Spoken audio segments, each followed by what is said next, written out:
Hello YouTube. Welcome to the channel. Simon Says Wrestling. Today we got a lot to cover. Obviously a bit late on this coverage of Raw on Netflix. Quite a huge deal for the company, for the WWE itself. And WWE, I just have a quick question. Why isn't Raw on Netflix available in South Africa? But anyway, we move. Eventually, it's something that they launched in some of the European countries. Obviously, as maybe the brand gets bigger and the viewership goes up, it will be available in other countries. Hopefully. It was a big event. This is for the hardcore wrestling fan. This wasn't like storyline progression focused. It wasn't more about adding intensity to whatever storylines that we had already going through onto the show. It was basically just an extravagant launch of a new partnership between Netflix and the WWE, which is understandable because obviously the company is moving forward with the times. But it wasn't a bad show. We got some decent matches in there. We got some storylines that may have come to an end. Some might have just begun. A little bit of confusion here and there with The Rock socializing with Cody Rhodes. Given the fact that he was whooping his ass with a belt a couple of months ago, made him bleed, left him outside the tour bus, the final boss, as he likes to call himself. Before that whole heated exchange at WrestleMania where Roman did lose the titles to Cody Rhodes.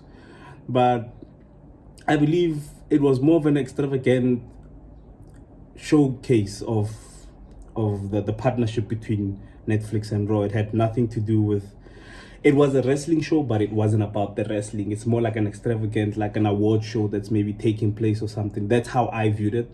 I didn't take anything in a bad manner or receive it in a bad way when he did talk about Cody Rhodes, when he started sharing tequila with him. I genuinely thought that was Dwayne Johnson, the TKO board member, talking to one of maybe his employees, who's showing him his whole being proud of him and how he's pushed the company a bit forward ever since holding the title. Obviously, we got the match between Roman Reigns and Solo Sikoa. So I've always had this question, and I've always wondered, has the Ula Fala become more relevant than the WWE Undisputed Championship itself? If I was to look at this show, I would say the Ula Fala has become way more significant than what the title is, because obviously Roman and Solo were in the main event and Cody was in the front row when the show began. He did make an appearance into the match and then maybe help out Roman to dispose of Kevin Owens, who obviously has his reasons why he's going after Roman Reigns and why he doesn't want Roman in power. But for now, we're just going to go through everything. I'm not going to go through everything one by one. I'm just going to go through what I saw, what caught my eye, and obviously how everything in its whole might be working out going forward. Match of the evening definitely has to go to CM Punk versus Seth Rollins. They put on a banger. It was a match which had both storyline and two technical in-ring, which I would describe Seth Rollins as one of the best in-ring performers of our generation. He doesn't get enough credit. The guy is a flippin'. He's a what was that name that he kept calling himself? He's a ring technician, not on the levels of Daniel Bryan, but he knows his way around the ring. He knows how to evoke emotion. He can cut a promo. And he went head-to-head with CM Punk just the week before they had this match. They had one of the most heated, and I think arguably might be one of the best promo segments that we're going to get this year. Word for word, action for action, the reaction to each other, how they carry each other inside that whole promo and how they carried everything up. Keep in mind, these guys don't even like each other. But in the company that they're in, professionalism and what the brand is, they need to move that forward, and I think they did an awesome job at that. Obviously CM Punk won that match. There was no disturbances, there was no referee getting knocked out, somebody taking a low blow. It was a clean, good match that ended in a familiar site. I think I've seen this site before. There's another wrestling promotion which John Moxley is at this particular point in time. When CM Punk was at that promotion, he ended the match the same way that he ended Seth Rollins' match. It was a banger match. It was an awesome match.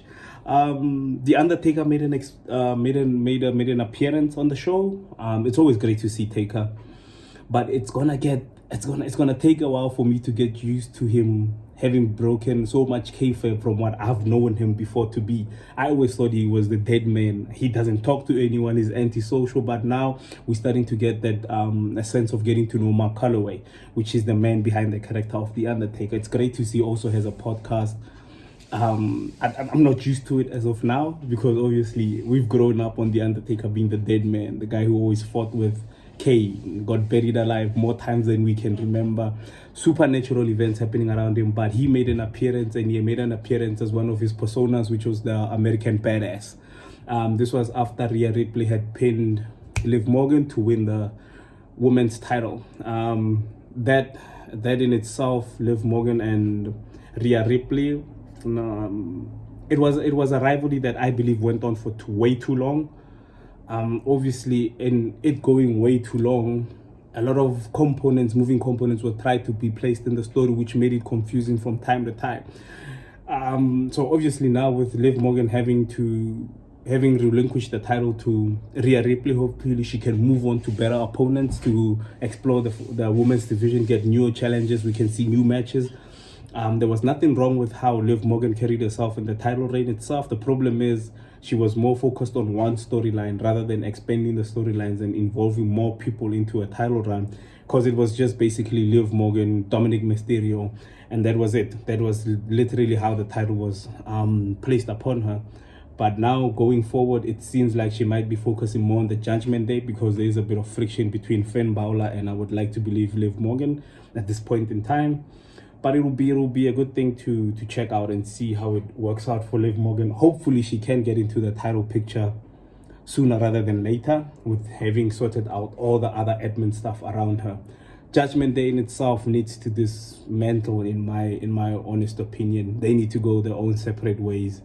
Even if they do keep the Judgment Day, I feel like there's too much of a comedic element into what they were first supposed to be. Because in the first one, it was Edge, Mr. Cope, Edge, it was Damian Priest and Rhea Ripley, and then obviously they took Edge out when Finn Balor joined the group.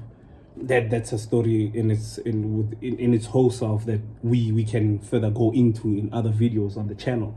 But I believe that the Judgment Day was supposed to be a dominant group, which at some point they were, because they had that element of seriousness, darkness to them, rock music, the gothic clothing that they had on. Damian Priest as the Punisher, Rhea Ripley also as a powerhouse to that group, Edge with the experience which would most likely lead them going forward into what they as a group would be pushing for.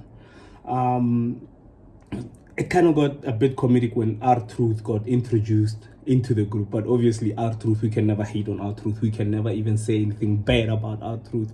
But his introduction into the group kind of broke down the group and made it more into a comedic group, which then watered down the seriousness of what they were trying to push as a group. But it's a topic for another day. Rhea Ripley needs to move on to get new opponents, to elevate new names, so she can take the title to higher and bigger places. We know she's been known to push the boundary. She's been known to have banger matches. She's a great in-ring performer. Promos, she's flipping fantastic. Congratulations to her for the title. The other thing, Hulk Hogan came out, and it wasn't the best of receptions, I would say. Hulk Hogan got booed. Hulk Hogan got booed out of the arena. To me, who was born in 1993, I don't really know the significance of how big Hulk Hogan was back then in the days to the wrestling community, but I believe that he was the first megastar to put, I think it was maybe Hollywood onto wrestling, because he was featured in a lot of adverts. in my days growing up, there used to be a show. I knew Hulk Hogan from a show, and he was in a speedboat. The speedboat was bulletproof, and he was just the main guy on that one. That's how I knew Hulk Hogan at the time. I didn't really know him much for his wrestling, but obviously the more you get into the product, the more you start to see the impact that he had on the business. It was a big impact. We can't nullify what he has done in the business, but his personal views from outside the company have obviously come and haunted him into the company itself, which is why he might have gotten booed. Apparently he doesn't like, yeah, no, you dig into that one yourself and find out exactly why he was booed out of that. And it's LA it's a culturally pushed neighborhood, I would say, that's more into the culture. And the New Day tapped into that culture to try and discredit one of their greatest rappers of all time, which was Kendrick Lamar. They cut a promo which is saying that LA was pushing up Kendrick even though he had lost the beef to Drake, and they got major heat. New Day at this point in time, I feel like getting the kind of heat that Dominic Mysterio got when he betrayed Rey Mysterio, where you would try to get a promo into the crowd, but the crowd is so loud and it's so heated that you can't even get any words in. They just boo you from the stance that you walk into the house, or into the arena. So it was crazy. It was a crazy night. It had ups and downs. It had places where you would say, maybe I would have done this instead of that. But if you understand it for what it is basically just like, it was an extravagant show. Obviously, The Rock also made an appearance. I think he kicked off the show, gave his normal promo, just explaining as to how this whole... No, it was actually Triple H that kicked off the show. It was Triple H. I'm sorry. I just have to go back to my notes and make sure of that. But I think it was Triple H that kicked off the show. And I must say, I don't think Triple H gets enough credit for what he has done for the business ever since he took charge. The vision that he has. Yes, he might not always get it right. We as fans know that there's certain times where we feel like, man, maybe we should have gone that way instead of that way. But he can't always get everything right. But at the end of the day, I think the direction in which he's taking this locker room in is one of the best that we've ever seen. Whether it's with numbers, crowd attendance, worldwide tours, and WWE, if you can, just please come to South Africa. Please, we're begging you. Haven't seen a live show in a minute.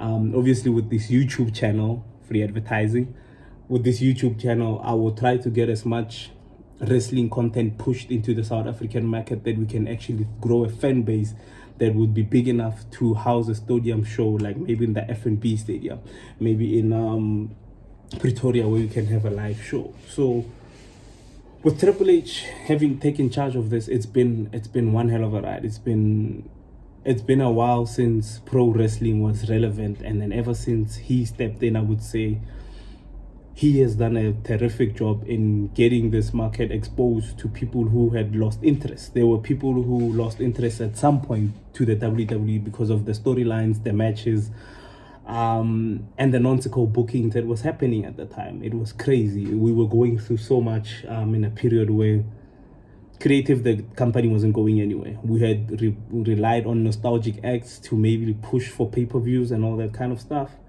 But with where Triple H is taking this company now, it's one of the best eras that I can personally say that it's one of the best eras that I've ever watched wrestling in. It builds up suspension, it builds up curiosity, it builds up what's next. Because obviously, if you watch a show this week and you feel that, oh, damn, last week, Drew McIntyre, Claymore, the living bejesus out of someone's head. What's that someone gonna do this week to advance that story? And a special shout out to Drew McIntyre himself. Obviously, going forward, I'll try and make superstar profile videos where we go into superstars' profile, what they've been through, how long they've been with the company, their achievements and stuff, and you can mostly understand what he's been through to get to where he is today. I believe he's one of the best heels in the company at the moment. For those who don't know, a heel is basically the bad guy. But the beauty behind Drew McIntyre and Kevin Owens in this instance is that the fact that they are heels who have legitimate reasons for you to feel and understand that they might have a reason why they feel so pissed. You get what I'm saying? With their stories, it gets you hooked. The Bloodline Saga story, it's been going on for a while now, and it doesn't look like it's gonna stop anytime soon. Enjoying the living hell out of that one. Cody Rhodes, obviously, he's the undisputed champion. I feel like at this point in time with Cody, it's hot and cold. It's hot and cold, but he's been an awesome champion ever since he won. I really don't like to feed into the negativity that he needs Roman Reigns to stay relevant. He really doesn't, because he's got a lot of targets on his back, which should be the case if you're a champion. If you're a champion, you can't be targeted by one person. You have to have a huge target on your back, and you have to defend it as many times as possible to prove that you deserve to stay in that position. As Triple H once said and made it clear, winning the title is easy. Defending it and keeping on you is where the test begins. So with Cody, I really don't, it's hot and cold for me. It's hot and cold. Some days I'm feeling him, some days I'm not, but we can't always get what we want. Also a big shout out to Netflix for recognizing how big WWE is. And obviously in the South African market, I don't know if you guys know, we have a channel, we have I don't know if I'm allowed to even say this, but we have a I would call it like how do I call it? Well, how can I best describe? It's basically a TV plan. It's digital satellite television. For short, it's called DSTV. On DSTV, we have a channel. It's on 128, if I'm not mistaken. This is where everything wrestling happens. WWE content, whether it's Royal Rumble that took place in 1992, whether it's Royal Rumble that took place in 2024, they have that on there. It's where SmackDown and Raw play on our side. We also have SuperSport. Big shout out to them. They have, I think they have the broadcasting rights to the WWE, but I don't think it has that much of an impact where it's drawn in a lot of WWE fans, because there are a lot of niche, I would say niche wrestling fans who prefer the wrestling in a certain type of way. And yeah, it's basically a big shout out to DSTV for having a channel that is dedicated to WWE and broadcasting all the pay-per-views live. The only problem is we have to wake up at 3 a.m. to catch the latest episode of Raw or SmackDown. So you can either wake up at 3 a.m. on a Tuesday morning to view that, or you can wake up on Friday to check out SmackDown at 3 a.m. But you'd have to wake up, it's Friday night SmackDown, but we see it on Saturday at 3 a.m. So it's a kind of a crazy one. It's gonna be a hectic one. And like I said, the purpose of this channel is to bring in more people in the South African space and give them an introduction to how beautiful wrestling is. And we as a channel will obviously go into more detail going forward. These are like trial videos that I'm just trying to see what kind of content, what kind of improvements I can make to the channel, but the aim still remains the same. We need more eyes on WWE so that WWE can recognize our South African market as one of the best, which I believe we have some big fans around here. Like, I don't know anybody who goes around doesn't know Roman Reigns. Mostly ladies, for obvious reasons. There's no other gents that go around that don't know who Bianca Belair is. And it's not only about the physical attraction, it's the ability that they've shown in the ring. It's obviously the ability to tell a story. It's basically everything. We all know the truth. At some stage we were told that it was scripted. Some of us didn't want to believe it growing up, but we know it's a scripted sport. But it's a storytelling event that takes you through the emotions of anger, sadness, betrayal, victory, rising above odds, making it out of tight, big situations. Like we've seen Rey Mysterio beat the Big Show before, Big Show before, and it was a story of doesn't matter how big the mountain is, if you're focused and you want what you want, you can always get it. There will always be, how can I say this? There will always be people who ask us, why do you then love wrestling so much? Why can't you just love any other sports? Because I grew up on this stuff. Honestly speaking, I grew up on wrestling. Been watching it since I was 5 years old. Just now recently, maybe 5 years ago, started going into the technicalities of things, understanding what a heel is, understanding what a spot is, understanding what they mean when they say somebody's taking a bump, understanding when they say somebody has to, you know, like the technical terms, heel, phase, some of the moves you have to know the names.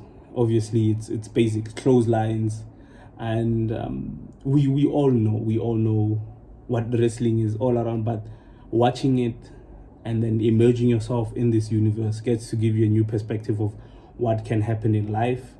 So basically what I do is that I take whatever happens in wrestling and I put it and apply it in life itself, because there's storylines that you can relate to. There's people who've been betrayed by their family members, there's been people who've been betrayed by their friends, and you can emerge and submerge yourself into that and then understand and apply it in your real life. And then obviously one of the biggest things that anybody has ever actually been inspired by was, I don't care who you are, but 2009 Randy Orton, and you were in high school and you saw him walk out into there and he had that six-pack and you were like, damn, I think I need to go to the gym. You get what I'm saying? They treat their bodies like their temple, because at the end of the day, it is their paycheck. And I have a special appreciation for wrestling, mostly WWE.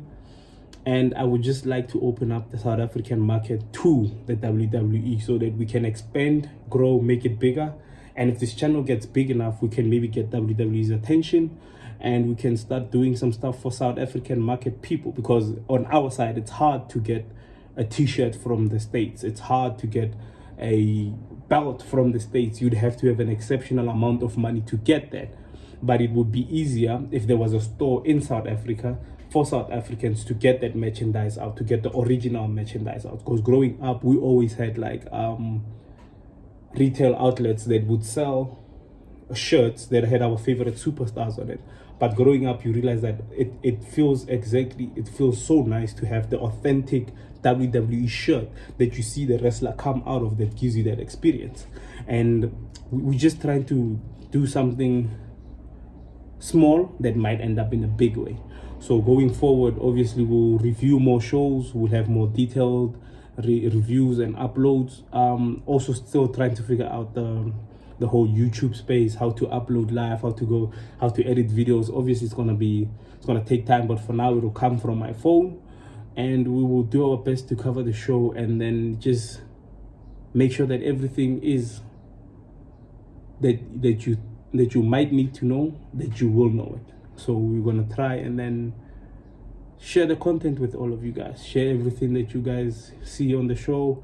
Like, comment, subscribe, share the information, and then obviously I'll include my social media details in the comment section, so you guys can maybe follow me on X, and obviously we can interact, have ideas as to what we can do to improve the show.